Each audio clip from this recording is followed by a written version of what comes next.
say it, but I think that the overall effect of what both of those gentlemen said has been what really matters, despite some some hiccups as far as here and there how they got their point across, which may have been less than impactful. And they're from different times and different places across the world. Blah blah blah. That's true too. But nonetheless, uh, their respect is global. Thank you, Toxic. And please, people, hey, this is where we can sit. Remember, this is morning coffee. As I said, no sugar, no cream. Take it straight. And this is what we should be able to discuss, because if one person may see it differently, and then, like I said, this is about perceptions, this is about perspectives, you understand, and they're not always going to be the same. And that's what we have to learn in life, is you understand that although not the same, are we still approaching the same common goal? And what things can be either said differently, done differently, along the way, you understand, is if one person didn't get the same message, is there a way that it can be redrawn on the board so that no one, in a sense, we think from a military aspect, no one gets left behind. If a man's family was in a house and a house was on fire, you understand, he's going to try to do everything he can to get his family out that house. Nobody gets left behind, you understand. And that is the way that we have to think as we move forward in life, is how do we leave no one behind? Don't get comfortable leaving anyone behind. And one of you touched on something earlier, again, that made me think. I think Red was talking about the people that you have in a room. And you want to either be with like-minded people or people that are working towards a goal that you may want to be working towards. And again, it just made me think of that quote that I used last week from Eric Thomas. And basically, one of the things that Eric Thomas says is, what is your relationship with knowledge? I'm going to use that 1,000 times more, because it just becomes that much more important. What is your relationship with knowledge? And the people that you are with, that you encounter, that you are around, you understand? Even as Toxic just said, I can learn from a baby. Mm-hmm. And you understand, I can learn from a baby. So again, you have to ask yourself on a daily basis, again, if there's a goal that you're looking to achieve, what is your relationship, you understand, with knowledge?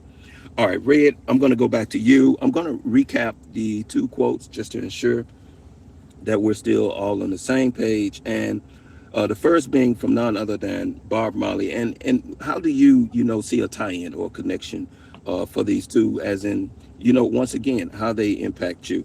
You never know how strong you are until being strong is your only choice. However, Mahatma Gandhi, to follow that up, comes back with, be the change that you want to see in the world. Well, first off, I gotta say, dang, toxic. Uh, he took me back to being in a room, and I was never. I mean, I would volunteer, but I was never one to say, okay, I'm going to take the lead. And I remember being in the room thinking one time that I need to be the teacher, but it was like I was left with no choice. I was hearing so much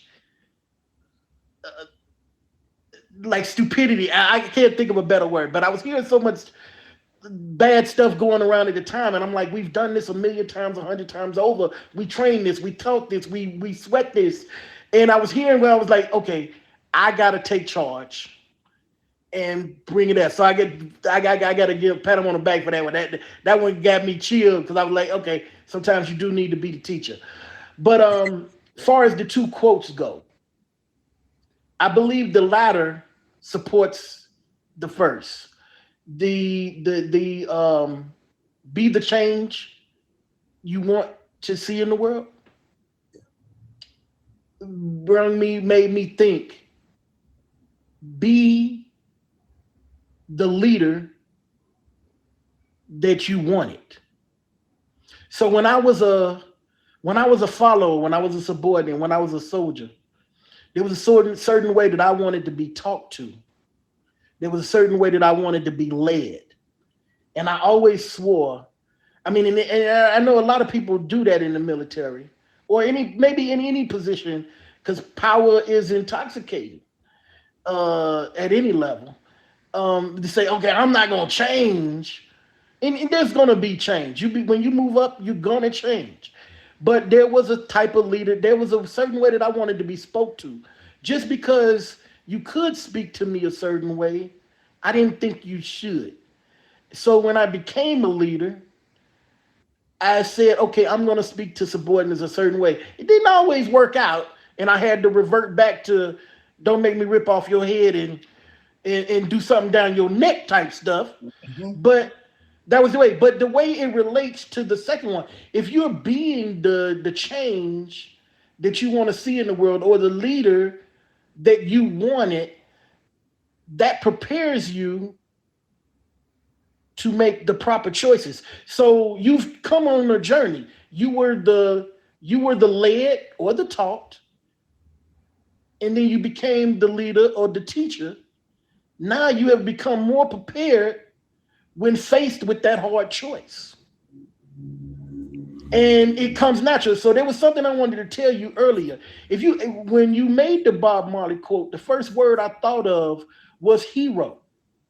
Now, by no stretch of the matter do I consider myself a hero, but I know that I've served with certified bona fide heroes. And when you said, and also to add on to that, when you said earlier, I came across military, I tried my best not to make it sound military. But with that said, when I think of heroes, I don't only think of military folk or people in uniform. I think of mothers. I think of fathers. I think of community activists. But the reason I bring them up along with the men in service and men and women in service is because when you ask a hero if he or she's a hero, they don't. What you mean? Am I a hero? I did what needed to be done when it needed to be done. So I think that when you use the Bob Marley quote, the choice is an illusion. Doing the right thing, if you have come down the path and you doing the right thing, choice is an illusion. And it's funny. Something that happened several years ago just came up as you sent me that quote. The father that ran into the burning building to save his twin burning babies. Mm. If you was to call that man a hero, what do you mean I'm a hero? There was no choice to be made. There was no. My babies was in there. When the people were on the ground in 9/11, what do you mean? Why did I run in the building? There was people in there that need to be saved. There was no choice. When you're talking about a father or a mother working three jobs, leaving one going to another, hero. What do you mean? Choice. There was but one choice. That's all. Thank you. Thank you. All right, people, once again, just to note, for those that are just entering the stream right now, this is morning coffee, you understand. And what is it about? Well, first of all, no sugar, no cream. We're going to take that coffee just like it is. That's a little strong too. With that being said, this is the second episode of Morning Coffee, No Sugar, No Cream. These are the guests on the panel that you see. I see that there are people that may be trying to request the box and so forth. Please understand, this is set up to become a featured show. With that being said, the guests are predetermined. You understand before today, and once again, the topics of discussion are once again sent out and given these men are given the opportunity or women, whoever is on the panel for that day, to get an opportunity to go over those topics and see how you understand, can either relate to them in life and so forth, and how they may have affected their lives. With that being said, last but not least, I want to follow up and come back now to Anointed Vessel in our last few minutes as we wrap up here and just give you the opportunity to, should I say, sound out and close us off at the same time. Please go ahead. Blessings to everybody. You, thank thank you again for this opportunity. First of all, um, Red, Toxic. I mean, both of you all dropped a lot of knowledge in here this morning, and I love what you were saying. I love everything that was said. One of the things I will say is we all have a choice. Respectfully, we all have a choice. And we look at everything. Some choices that we make, it may not we may not consciously think that we have to make them uh, because of the situation. However, we still have a choice. Um, as I was listening to what was said, and yeah, you got your the statement you made. Man running in a house when his two kids and his house is on fire. He had he still had a choice. He had a choice whether he go in or he allowed the servicemen to go in to get him. But that was a choice. Um, we always have a choice, but yet in the end, where does our strength lie?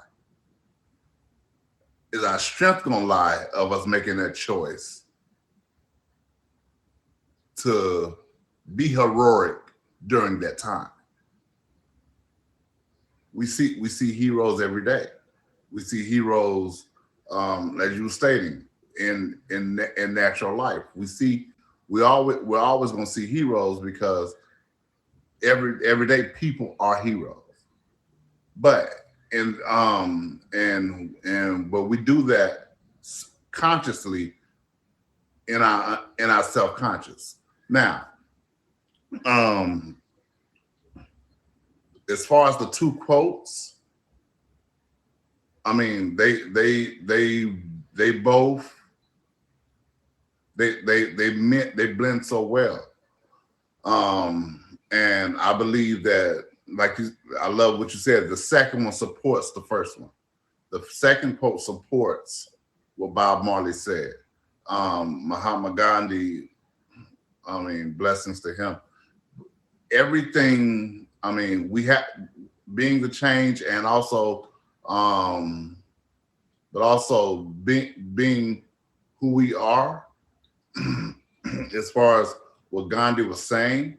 Um, oh my God, it resonates within me because of just like I was stating earlier about being the salt of the earth. When you're the salt of the earth, you have it deals with everything. It deals with both. Okay. It deals with both topics, but I really do appreciate this topic, these quotes, and anytime you need me, CD, I'm there. So blessings to you all. Thank you again for this opportunity. No, thank you all. I appreciate you all once again. And final words. And I want to show you. I was faced with a challenge, and my challenge was that all my times for everything today were wrapped around the hour of like now. How do I go accomplish the goal that I need to accomplish, which was to come see my mom's burial site and see family this weekend, and also the point of still making the stream, you understand, because this is something I said that I was going to do. And I think there's nothing more important than if you say that you're going to do something, do it. And not only that, to promote change, you understand, we have to do it. Regardless of my situation right now, traveling and everything that I was doing, I still wanted to find a way to remain, you understand, consistent with what I said. I wanted to stand on that. And just to give an example, you understand, this is, where I'm at right now. And literally the airport, as you see, is right over there. So literally, once I wrap up with you all for today, I'm already in the car. I'm heading to the airport to drop the car off. And, man, I'm doing my little dash.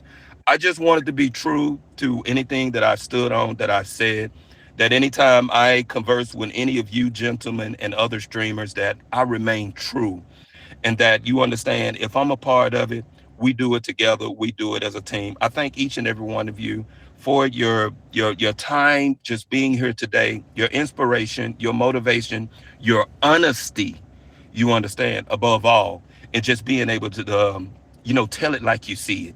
People, once again, this is morning coffee, no sugar, no cream. And as of now, I'm out of here. Thank you all once again. I'll see you on the next show.